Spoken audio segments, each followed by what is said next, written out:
think people don't think about a lot. The healthcare modalities are costing so much money. 20 years ago, if I stood up and I said to, I go to a lot of senior centers, right? And I now ask them all, I said, how many people here have some kind of a joint replacement, right? About 1/4 to 1/2 of them actually raising their hand right now, no matter how small, no matter how big, right? Right, there you go. And then if you go, and how many have had two, you will find out that there's probably about 20% of those people who will say that they've actually had 2 joint replacements. Now, each one of those operations went for somewhere between $300,000 to $1 million, okay? And it's only going to get worse, okay? Actually better, it depends on the way you look at it. Because if you look at it, 20 years down the line, it's something I know we discussed once before, that if we look, you go down 20 years down the line, you're talking about artificial hearts, artificial kidneys, artificial livers, and all of these things are talking about the parts being costing somewhere between $300,000 and $1 million, installations more. So this is going to be a real issue, and it's going to be even a great societal issue that we're going to have to discuss as to who gets these services in the future. And I think the first start here is to recognize we have to go to single payer. Great, thank you very much. I am enjoying all of your answers, but I know that the crowd wants to ask questions too. So. Okay. Am I next? Electronic voting machines? Okay. Experts have shown that electronic voting machines may be unreliable and easy to tamper with. In addition to machine problems, the Republicans have also recently engaged in old-fashioned voter fraud, such as purging the voter rolls and putting less machines in areas with Democratic constituencies, such as people of color. What steps will you take, if any, to make voting more reliable, less prone to fraud, fairer, and with mandatory audits? The odd part, and I've had a lot of discussions about this, is that what I really like to be doing is nothing. Because our machines that we currently have are absolutely reliable and have it. The problem is we got stuck in the federal thing that, they had the hanging chads in Florida, and we never had court process like that. So unfortunately we haven't. So the only way to it's got to be a paper ballot of some kind. That is the official ballot. I don't mind if they're going to scan it, as long as we can go back and make sure that that's okay. But even the scanning can get a little bit squirrely. But like I said, my solution would be to do nothing. However, unfortunately, that's not going to happen. You have to have paper. Okay, there are many people feeling that impeachment hearings are necessary in order to show some degree of accountability of elected officials. You will take office with only 17 days left in the Bush administration. But we'd still like to know your attitude about impeachments. And also, when you are in Congress, what steps, if any, do you think should be taken by the new Congress to hold responsible those who have worked to destroy the Constitution of the United States? You know, we didn't even talk about the Constitution before. I think it's one of the most important points that we have to ask is recognize the destruction that took place with respect to the Constitution. And just so you know that I didn't totally ignore it, because to me it's extraordinarily important, in the plan that we're talking about, the responsible plan, what we talk about is restoring our constitutional rights, okay, that have been so seriously taken away from us.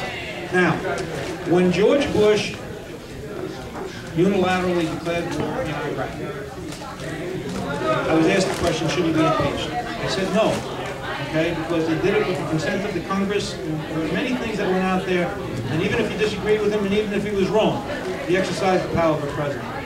He did a number of other things after that where I despised what he did, but didn't think that it was impeachable. But when George Bush decided he was going to tap our phones, that is illegal, that is a crime. As far as I'm concerned, it is on the same scale, the exact same scale as what Richard Nixon did. It's burglary, only it's wiretap burglary, and he should be impeached. So the quote? So when I say that he should be impeached, people say to me, and I know that someone that we all admire, Jerry Nadler, goes out there and he says, hey, we won't be able to accomplish anything else. My personal belief is that if you don't go after him, even with only a few weeks to go, right, then other presidents down the line will recognize, wait till the last year and I can do anything I want. You must hold him responsible.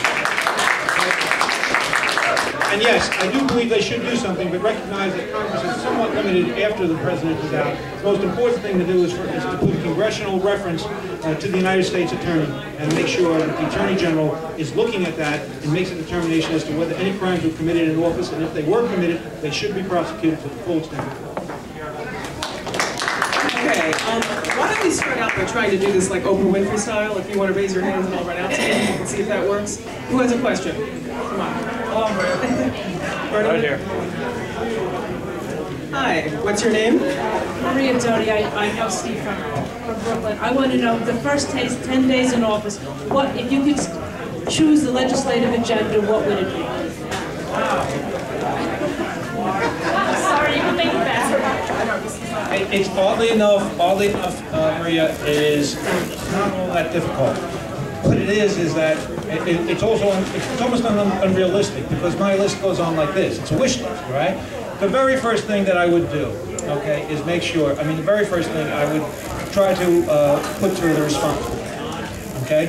And I would like to introduce that plan as legislation together with the 10 people, the other 9 people, Darcy Berner, if you know, are out in Washington, right? I would love to introduce that and have that in some way put into legislative form and then passed, okay? Second thing that I would do is start working immediately on health care. Okay, because I think that the longer we wait on, the harder it is to really get to the point where it should be.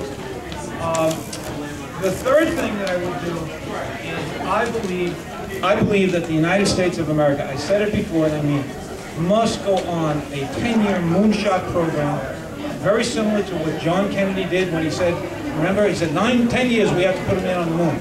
And to tell you the truth, there was really no moral imperative or anything like that to do it. But because he did that, and we put a man on the moon in 9 years, many of the technologies that we have right now, which quite frankly are usable, all right, to make sure that we get off oil, would be put. So I think that we have to institute an energy policy. We do not have an energy policy. What George Bush proposed, 4 years ago, that everybody got all squirrely about, doesn't do crap. Okay, all right, it's not going to save this planet. It's not going to save our kids. So we've got to do that, and those would be the 3 things that I'd like to do. And when it comes to, I know this is something that's dear to your heart, but maybe not in the first 10 days, but I'll certainly say in the first 11. We've got to pass, all right, what I would call the new Marshall Plan, okay? We've got to make sure that our veterans are taken care of, okay? Because, I'll tell you right now, one thing that they also tell us when they talk about patriotism, they take that away from us. They act as if there's something inconsistent about supporting our troops, right, and opposing a war. Yet, when our troops come home, they're totally dissed, all right, they're not taken care of, all right, they haven't got appropriate housing, they haven't got appropriate medical. I can't believe what happens when a young fellow comes back, and most of them are fellows, right, that have been terribly injured. I happen to know one in Staten Island, terribly, terribly injured. It's almost like once they give you the medal, once they say thank you and they give you the letter, you're almost on your own. And it is absolutely disgusting what we do. And I'll tell you, we have to learn from the Vietnam War, that those guys and those girls that are over there, we got to support them all the way, and I do. And so that would be part of the legislation. Okay, thank you. Who's next?